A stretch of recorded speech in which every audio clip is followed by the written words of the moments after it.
श्री गणेशाय नमः। तो प्रिय बंधुओं, इस प्रकार से जब धृतराष्ट्र ने विदुर को आज्ञा दी कि तुम इंद्रप्रस्थ चले जाओ और पांडवों को रथ में बिठा करके हस्तिनापुरी लेकर के आ जाओ, तो ना चाहते हुए भी विदुर को राज आज्ञा मानना पड़ी और वे इंद्रप्रस्थ पहुंच गए। इंद्रप्रस्थ जाकर के उन्होंने पांचों पांडवों को, माता कुंती को और पांचाली को रथ में बिठा करके और वे हस्तिनापुरी आ गए। जब धर्मराज युधिष्ठिर हस्तिनापुरी आए तो हस्तिनापुरी में आकर के वे धृतराष्ट्र और माता गांधारी के पास में पहुँचे। वहाँ जाकर के उनका चरण वंदन किया, भीष्म पितामह का चरण वंदन करके उनका आशीर्वाद लिया और जितने भी पूज्य जन थे वे उन सबके पास में पहुँचे और जा करके उनको दंडवत करके उनका आशीर्वाद ग्रहण किया। इसके बाद वे अपने सभी कौरव भाइयों से भी मिले। दुर्योधन मन में कुटिलता धारण करके ऊपर से बड़ी प्रसन्नता पूर्वक मिला और उन्हें संपूर्ण हस्तिनापुर में जो नवीन नवीन भवन दुर्योधन ने बनवाए थे उनका अवलोकन धर्मराज को करवाया। उसने यानी दुर्योधन ने और मामा शकुनी ने धर्मराज को जुआ खेलने के लिए आमंत्रित किया। तय ऐसा हुआ कि पांडवों की तरफ से धर्मराज पासे चलेंगे और कौरवों की तरफ से मामा शकुनी पासे चलेंगे। ऐसा ही हुआ। शकुनी पासे चलने लगा, इधर से धर्मराज अपने पासे चलते सर्वप्रथम घर के जेवर की बाजी लगी। धर्मराज घर के रकम जेवरात हार गए। फिर छोटे छोटे गाँव की बाजी लगी। धर्मराज वे गांव भी हारते चले गए। फिर बड़े नगर जो थे उन्हें जुए की बाजी में लगा दिया। धर्मराज वे नगर भी हार गए। इसके बाद धर्मराज ने अपने चारों भाइयों को दांव पर लगा दिया। धर्मराज ये बाजी भी हार गए।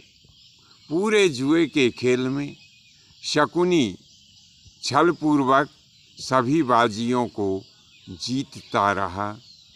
इसके बाद में भाइयों को हारने के बाद में धर्मराज ने अपने आप को भी जुए की बाजी में लगा दिया।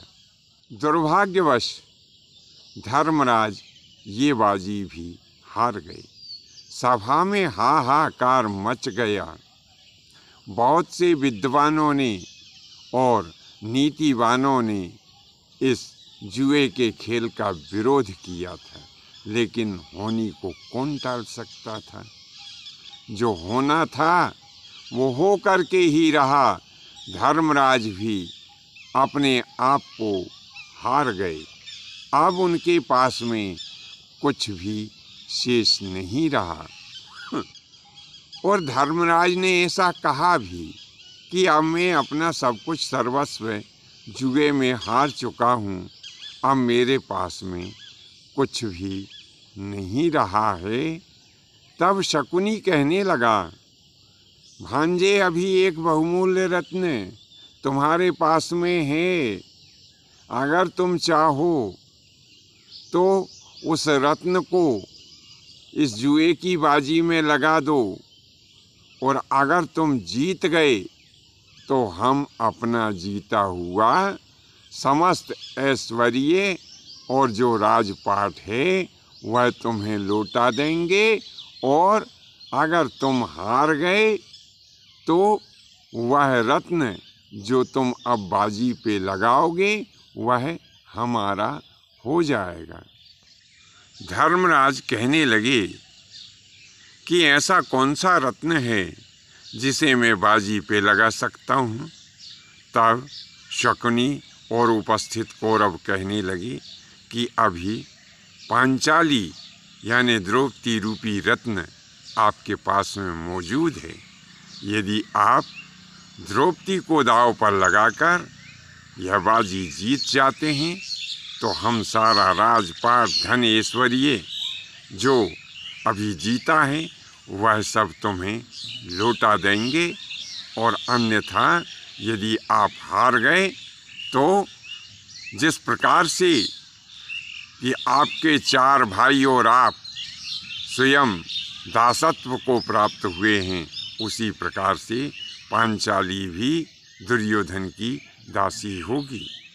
धर्मराज युधिष्ठिर ने पांचाली को भी बाजी पर लगा दिया, लेकिन शकुनी तो छलपूर्वक अपनी चालें चल रहा था। धर्मराज इस बाजी को भी हार गए।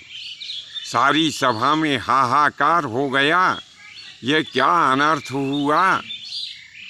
उसी समय दुर्योधन कहने लगा अपने एक दूत से कि जाओ अब पांचाली को बुला करके सभा में लेकर के आओ। वह दूत पांचाली के पास में गया। तब पांचाली ने कहा कि हे दूत, सभा में जाने का मेरा क्या काम है, और मैं इस समय रजस्वला स्थिति में हूँ, इसीलिए मैं सभा में नहीं जा सकती। ऐसा आप मेरी तरफ से जाकर के वहाँ निवेदन करना। दूत ने आकर के दुर्योधन से कहा कि पांचाली ने सभा में आने से मना कर दिया है। तब दुर्योधन अपने भाई दुशासन से कहने लगे, हे दुशासन, तुम जाओ और पांचाली को लेकर के यहाँ पर आ जाओ। तब दुशासन मदमस्त हाथी की चाल से शीघ्रतापूर्वक और पांचाली के महल में गया। तब वह पांचाली यानी द्रौपदी से कहने लगा, हे पांचाली, धर्मराज युधिष्ठिर तुमको जुए में हार गए हैं और मेरे बड़े भाई दुर्योधन ने तुम्हें जुए में जीत लिया है।